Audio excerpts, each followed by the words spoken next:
Creo que jamás olvidaré la imagen del agua subiendo uno a uno los peldaños de aquella escalera.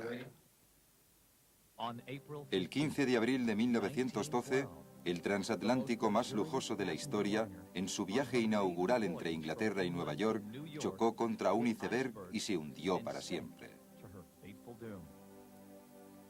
Si el capitán hubiese sido informado de los avisos de iceberg que se enviaron al barco por radio, tal vez la tragedia no se hubiese producido.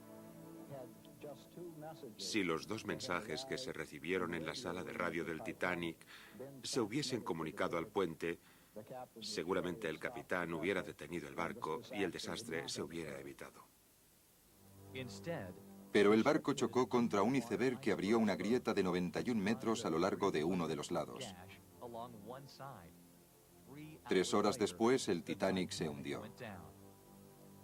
No hubo suficientes botes salvavidas para todos los viajeros. 1.500 personas murieron en las gélidas aguas del Atlántico. El Titanic y su tragedia se convirtieron en leyenda.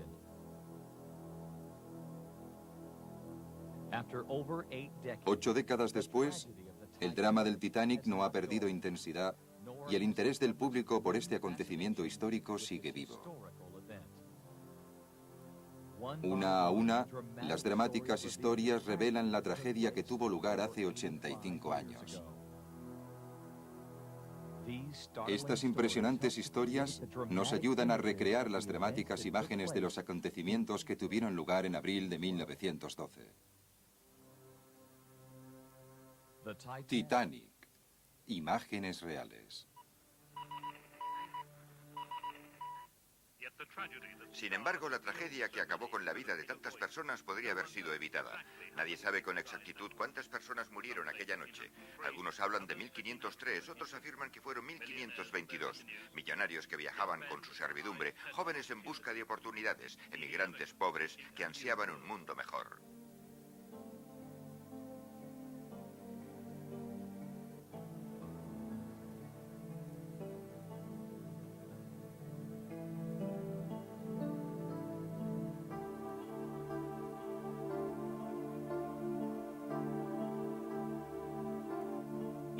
En 1907, J.B. Ismay, presidente de la White Star, y Lord Pury, presidente de la constructora de barcos Harland & Wolff, llegaron a un acuerdo para construir 3 buques transatlánticos: el Olympic, el Titanic y el Britannic. El Titanic iba a ser usado por la White Star para los viajes entre Southampton, Inglaterra, y Nueva York. El Titanic debía convertirse en el barco más grande de la época. Las extraordinarias características de este barco, que le valieron el calificativo de insumergible, probablemente fueron uno de los factores que más tuvieron que ver con el fatal desenlace del 14 de abril de 1912. El barco fue construido en los astilleros de la Harland & Wolff en Belfast, Irlanda del Norte, en 1912, con un coste de $7,5 millones. Pesaba 46.328 toneladas y tenía una longitud de 265 metros y una anchura de 28 metros. Sus chimeneas eran lo bastante grandes como para albergar 2 trenes. Había 9 cubiertas y era tan alto como un edificio de 9 plantas. Su timón pesaba 9.112 kilos. Sus 3 anclas pesaban 31 toneladas. Tenía 3 hélices. Había 29 calderas, cada una de las cuales pesaba casi 100 toneladas. Tenía 4 ascensores, 3 en primera clase y 1 en segunda. El Titanic fue el primer transatlántico con piscina y gimnasio. Este increíble barco fue construido con un doble casco y 16 compartimentos herméticos. Los mamparos se extendían muy por encima de la línea de flotación. Por ello, cuando uno de los compartimentos se llenaba, el agua saltaba por la parte superior hasta llenar el compartimento siguiente. El barco estaba diseñado para poder mantenerse a flote con 2 e incluso con 3 compartimentos anegados y para resistir una colisión en la misma intersección de 2 compartimentos adjuntos. Por ello se creía que este tipo de transatlántico era insumergible y constituía de por sí un bote salvavidas. En aquella época, la normativa británica exigía que todo barco de más de 10.000 toneladas llevara 16 botes salvavidas. El Titanic estaba equipado con 20, 16 de madera y 4 botes plegables del tipo Engelhard, con una capacidad para 1.178 personas. En aquel entonces, existía la teoría de que los botes salvavidas debían utilizarse para transportar a los pasajeros del barco siniestrado hasta otros barcos que se encontraban en la zona.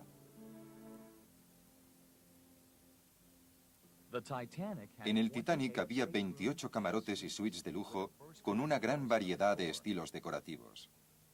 Italiano, renacimiento, georgiano, holandés antiguo y moderno, regente, reina Ana y Luis XIV, XV y XVI para los pasajeros de primera clase.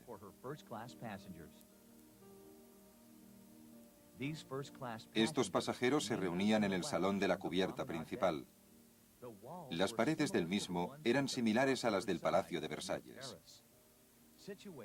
Junto a este salón se encontraba la sala georgiana de lectura y escritura para las damas, así como una sala de fumadores para los hombres.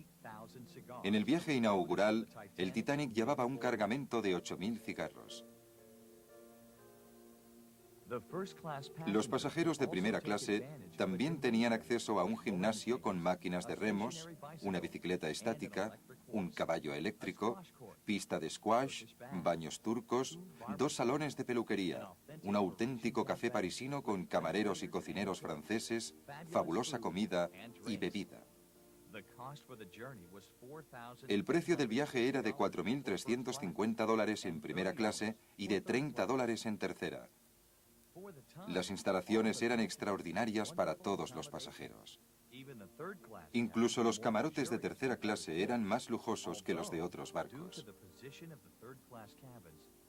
No obstante, debido a la ubicación de estos camarotes, los pasajeros de tercera corrían el riesgo de quedar atrapados en caso de accidente.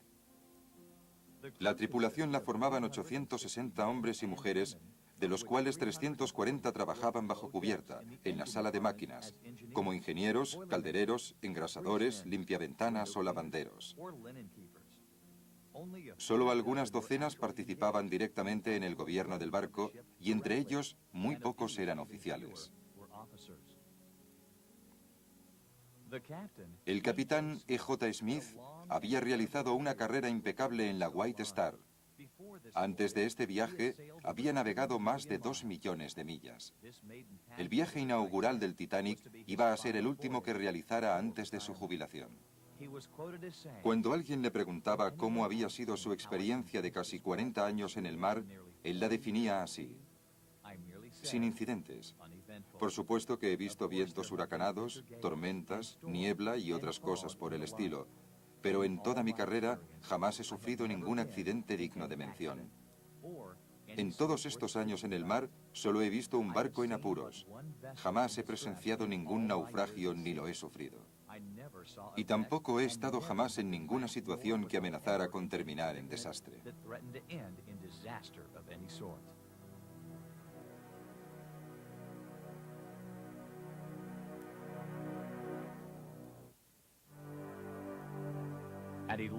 A las 11:40 de la noche del domingo, con el primer oficial Murdoch al mando, un vigía alertó al puente: "Iceberg a la vista". Aunque Murdoch intentó realizar varias maniobras, el Titanic chocó contra un iceberg por el lado de estribor.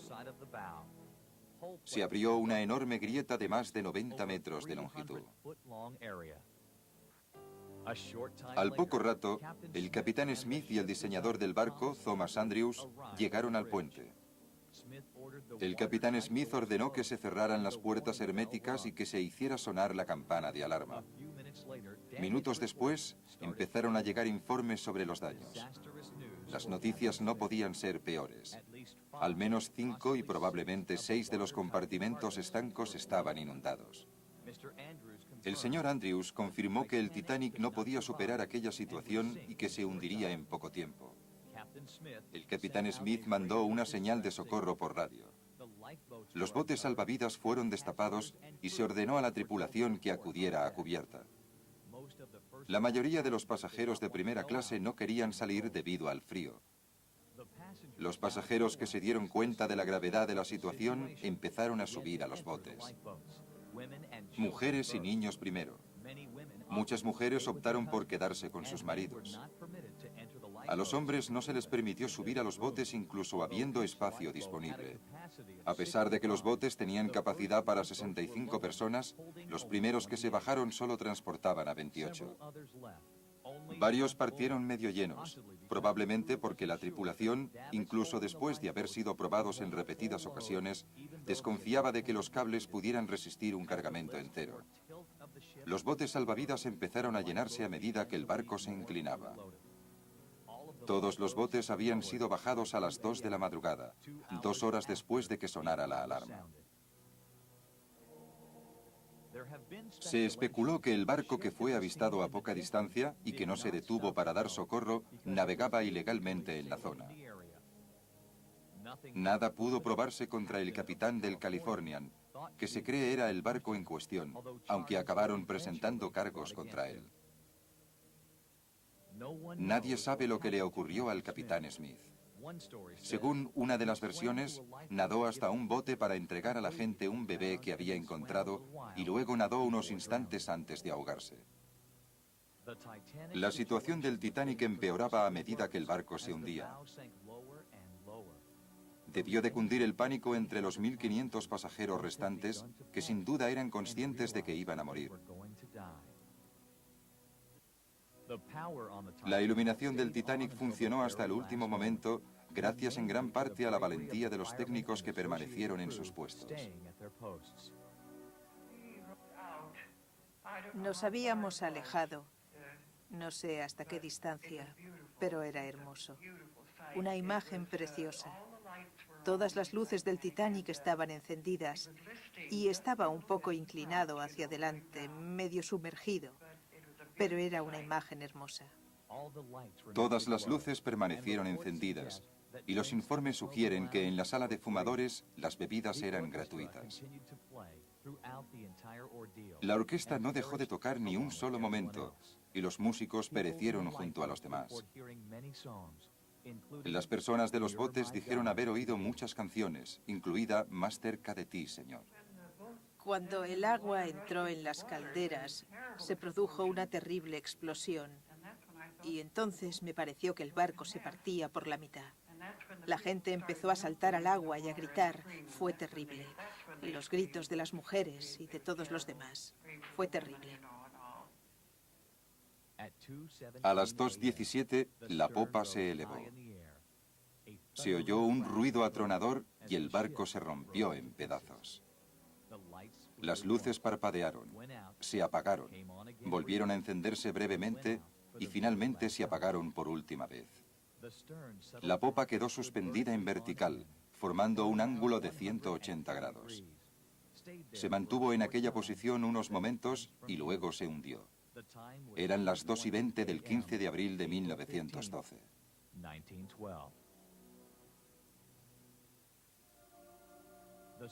Los supervivientes afirmaron haber oído los horribles gritos de los 1.500 pasajeros flotando en las heladas aguas del Océano Atlántico.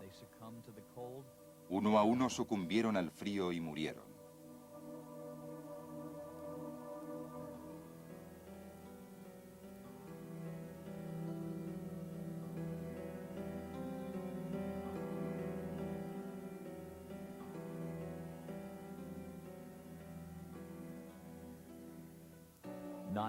Ninguno de los botes regresó para ayudar a las víctimas. Ello se debió probablemente al temor de ser hundidos a causa del pánico. De las 2.227 personas a bordo, solo 705 sobrevivieron. Al amanecer fue divisado el Carpathia, que fue recibido por un reducido número de botes. Era todo lo que quedaba de las 46.000 toneladas del gran transatlántico de lujo. El Titanic. Después del Titanic, no se permitió que los barcos viajaran por rutas tan próximas a zonas de icebergs, y las pruebas con botes salvavidas se hicieron obligatorias. Después del Titanic, siempre ha habido plazas en los botes, tanto para los pasajeros como para la tripulación. Después del Titanic, Bruce Ismay dejó la presidencia de la White Star y se retiró de la vida pública. La tragedia del Titanic supuso la implantación de una nueva normativa. En la actualidad, todos los barcos deben llevar suficientes botes para los pasajeros y para la tripulación. En lugar de las diversas llamadas de socorro utilizadas en la época, se adoptó una única señal universal, el SOS, que resulta fácil de reconocer y enviar. Actualmente, todos los barcos deben mantener vigilancia por radio durante las 24 horas del día.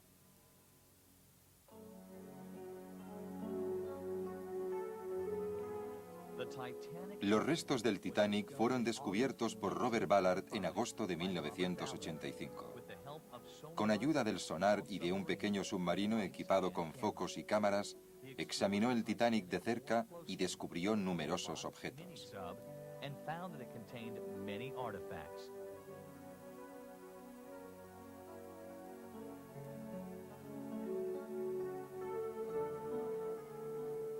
El hombre que descubrió el Titanic dice que su hallazgo fue el resultado de una larga investigación y de mucha suerte. Fue un golpe de suerte. El doctor Ballard y sus colaboradores habían examinado las zonas más prometedoras sin encontrar nada, así que barrieron el océano con sofisticados equipos de sonar. Estábamos muertos de miedo ante lo desconocido. No teníamos la más remota idea de dónde se encontraba el Titanic, cuando de repente vimos la enorme caldera con sus 3 puertas. El equipo de Ballard había estudiado dibujos de las calderas, de modo que enseguida reconocieron lo que tenían delante. Sacaron fotografías a toda prisa, temerosos de que el mal tiempo les forzara a regresar a puerto. A pesar de la oscuridad de las profundidades, las fotografías fueron excelentes. Aquí la cámara pasa por encima de una grúa de cubierta. En esta fotografía puede apreciarse la puerta de entrada a los camarotes de la tripulación. Este agujero es todo lo que queda de la chimenea número 1. Entre los restos se distingue una bandeja, pero lo más sorprendente fueron las botellas de vino esparcidas por el fondo marino. Había un tremendo contraste entre unas zonas en las que todo parecía intacto y otras en las que los destrozos eran muy considerables. Ballard afirma que el buque California podría haber salvado a las 1.500 personas que perecieron. El capitán del California dijo que se encontraba demasiado lejos, pero según Ballard, su descubrimiento demuestra que el California se encontraba a poca distancia. Deberían haber acudido y rescatado a esa gente. ¿A qué distancia se encontraban? A mi juicio estaban a unas 10 millas, tal vez 5. Ballard no quiere ser más preciso. No quiere que nadie más sepa dónde está el Titanic. Está bien donde está, y creo que debería quedarse allí. Tal vez se salga con la suya. Un grupo de congresistas trata de organizar una comisión internacional para declarar el Titanic monumento marino, preservándolo así para siempre en su último lugar de descanso, a 2,5 millas de profundidad. La recuperación de los restos ha sido objeto de gran controversia. Algunos querían que la tumba del Titanic permaneciera inviolada, mientras que otros opinan que la historia debe ser contemplada por todos.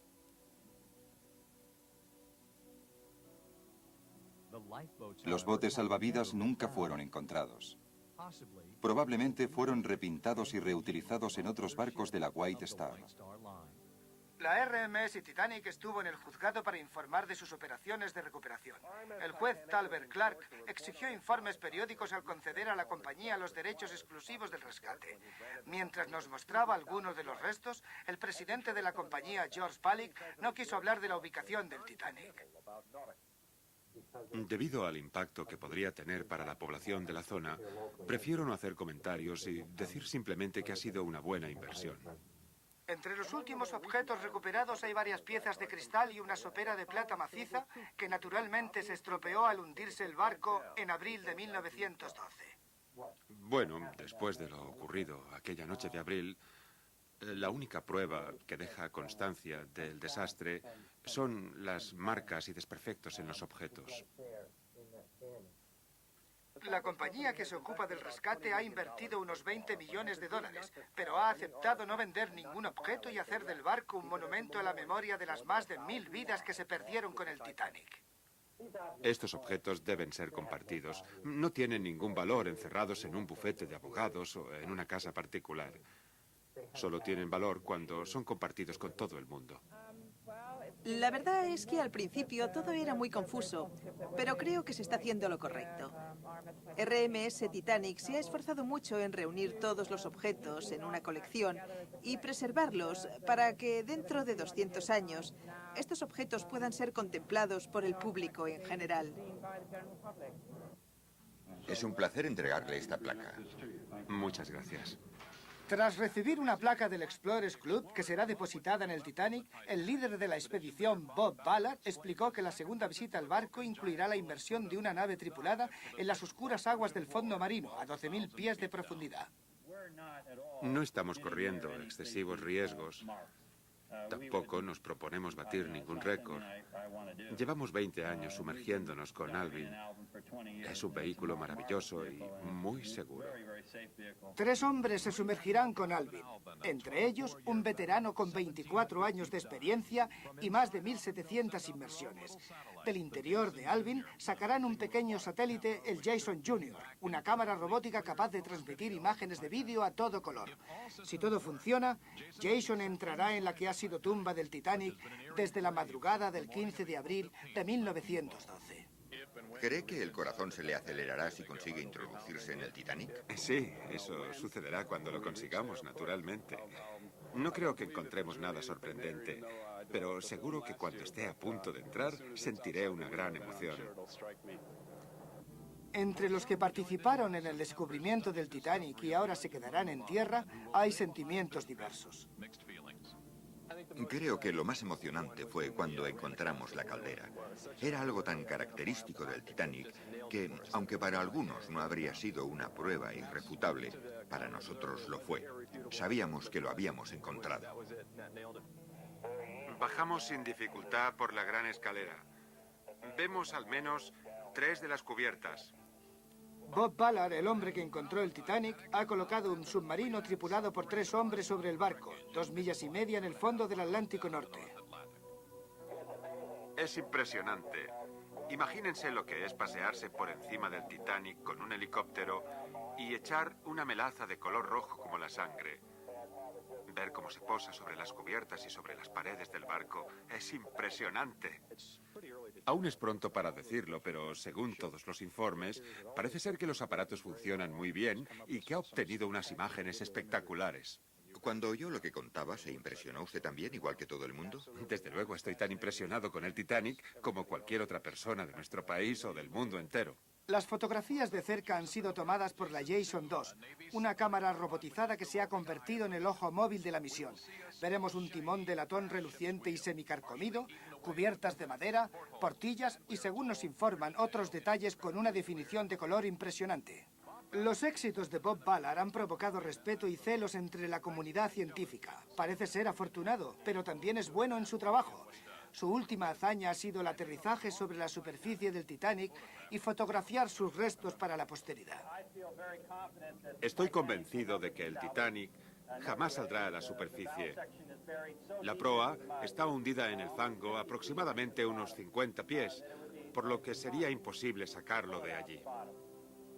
También se homenajeó al hombre que controlaba la cámara robotizada en su ruta de descenso por la escalera espiral.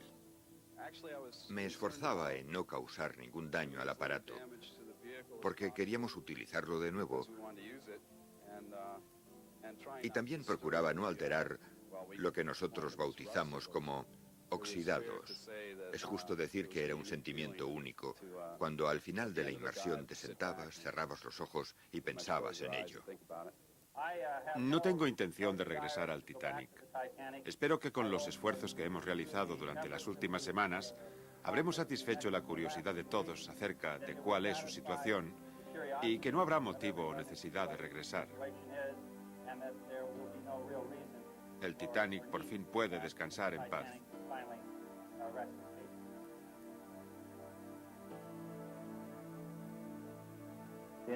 Las inmersiones iniciales se concentraron en la zona de proa, donde Jason Jr. podía maniobrar libremente mientras Alvin reposaba sin peligro sobre el castillo de la misma. Con ayuda de sus 4 pequeños motores, JJ podía maniobrar con facilidad, deslizándose por encima de Alvin y guiado desde su interior. Aquí se acerca a la cabina de mando del Titanic. Luego, JJ espía por la ventana del paseo. Lo que fue un lugar por el que paseaban los ricos es ahora el hogar de un pez con cola de rata. Una vez terminado su corto viaje, JJ da la vuelta y regresa a Alvin. Nuestra atención se centra ahora en un campo de escombros, 600 metros al sur de la zona de proa. Aquí vemos innumerables artefactos que inundan el suelo, como este calentador eléctrico, pero nuestro último objetivo ha sido la zona de popa del barco, que el año pasado no pudimos encontrar, y Angus finalmente encontró durante este viaje. Fue en esta cubierta donde buscaron su último refugio la mayoría de personas que perdieron la vida. Aquí fue donde muchos saltaron a la muerte, esperando poder sobrevivir a las heladas aguas del Atlántico Norte.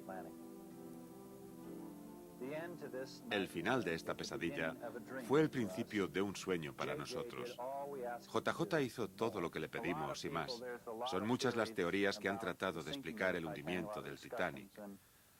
No obstante, hay ciertas observaciones que permiten descartar algunas ideas. En virtud de estas observaciones, puedo afirmar que el Titanic no llegó al fondo de una pieza y no se rompió por el impacto. La proa estaba a un lado y la popa a otro. Esa posibilidad queda descartada por la distancia de 600 metros entre ambas y por la ausencia de escombros entre ellas. Todo parece indicar que el barco se rompió muy pronto. La recuperación de los objetos del Titanic sigue revelando la opulencia de este lujoso transatlántico. Los objetos se expondrán en museos de todo el mundo para ser contemplados por todos.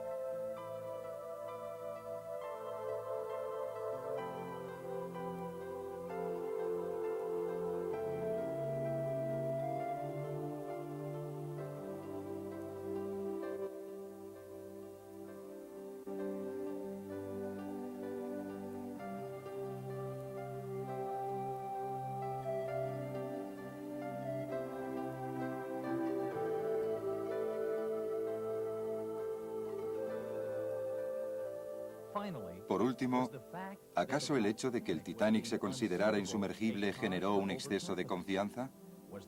Quizá fue un factor determinante la presión de convertirse en el barco más rápido en cruzar el Atlántico, o la tragedia del viaje inaugural fue un horrible accidente. Cualquiera que sea la respuesta, la historia del Titanic continuará fascinándonos para siempre.